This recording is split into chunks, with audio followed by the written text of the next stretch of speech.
Hi, everybody. Welcome to Super's Corner, a show about Hudson County Schools of Technology, its students, its staff, and its programs. And with me once again is Frank Gargiulo, Superintendent of Schools. I'm John Placino, your host. And we have a very special guest tonight, Dr. Nina Lavinskaya, who's the liaison of the Science Department. Welcome to the show. And we're going to start off with Frank and just give us a kind of general overview of the Science Department and what it is involved in that department. Well, first of all, I mean, science is not only in the school but in the world today. There's a huge push to bring science to new levels. And we here at High Tech High School and the Schools of Technology try to do that. Nina is involved in a program in High Tech High School that really is a twofold program. There's a vocational piece where kids actually leave here with an ability to, as an entry-level lab assistant, so they can go right to work right out of high school. Okay. Of course, most of our science is predicated on kids moving into post-secondary. And I'll let Nina talk more about the extent of the science program because it is very broad in its perspective. We have the vocational piece of it, and then we also have the fact that every other kid in the district has to take science. And so we need to take care of all the kids. And so she can explain more about the pieces of it better than I can anyway. I'll try. All right, just elaborate a little bit on it and give us, the different courses, the AP courses and all that's involved in the Science Department. Well, first of all, it's teamwork. Okay. It's a department work. It's not one teacher, two teachers. As Frank said, a group of students who have to take science, we still approach them with the enthusiasm. So they will, even though being performing arts students or web design, participate in activities that we have here available science-wise. And then there is a group of vocational science major students who take advanced placement level courses, college courses. And it's nice to see that there are more and more courses available. It's biology, it's chemistry, it's physics of few levels, environmental science. More and more kids choose science pathway, as I may say, and they do graduate studies in the college. And even today, we are having our own in-house high-tech science fair, and two alumni are judges. One, Diego Serbo, will be a PhD student at Columbia University studying epigenetics. You know, it's very, very nice. A lot of our kids are already in medical school or graduated from medical school. They're doctors already. My former PBio student, Katrina Austria, she's a doctor now. Our own Eugenia Schmidt is in Mayo Clinics. You know, it's really great to see how it all realized in the real world. I'd like to say something about the staff and the science staff because it's the science staff is what makes the science program. Obviously, it all comes down to the teachers in the end. Right. Nina leads the whole thing over there and gives the direction to it. But most of our scientists there are PhDs from all over the world and all over the country. And, it really is. Yeah, and so the kids get the absolute best of the world. I think Nina's a little modest in talking about it, but the kids are extremely well prepared. And I guess the major reason we were rated in the top 5% of all United States schools by U.S. News because of our AP courses about all the people that take it and complete it. And that was what they judged us on, and we rated in the top 5% of the United States. That's a big piece of it, yeah. But I mean, it's just the flavor of the science program. I mean, there's it's a mixture or combination of things that happen in that program. I'm talking from a person. I just get the effects of the science. I don't know anything about it, but I know that the kids get a lot of opportunities to do a lot of different stuff. Right. And it's not just being in the classroom all day, but it's research stuff with actual scientists. And we participate. I think the SEED program is one of them. Actually, it's a lot. If you look at our science activity calendar, it runs throughout the year. It starts, no, it never stops.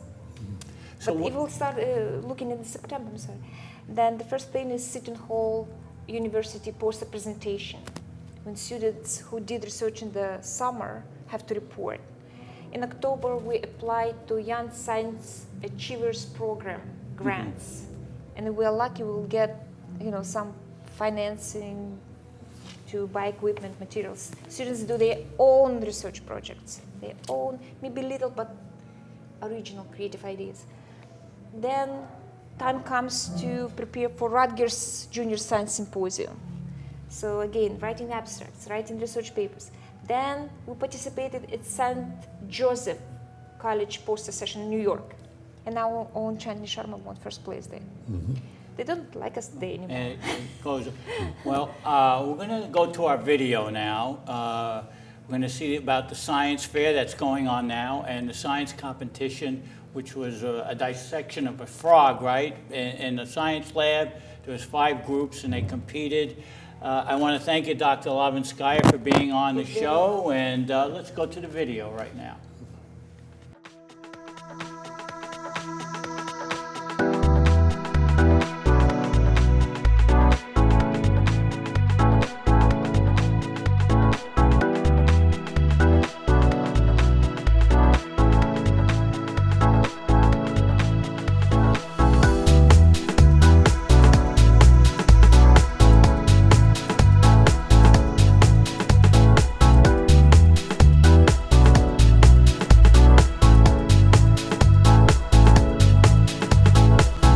Hi, this is Arun Shrivastava. I am a science instructor at Hudson County Schools of Technology.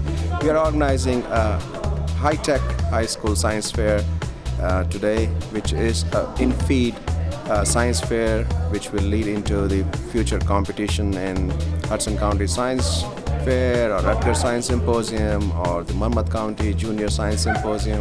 The leaders from here will further also be judged by the external judges. People are the professors from Stevens, from St. Peter's and other institutions, and then they will suggest the improvement, and then these projects will be taken to regional, national and international level.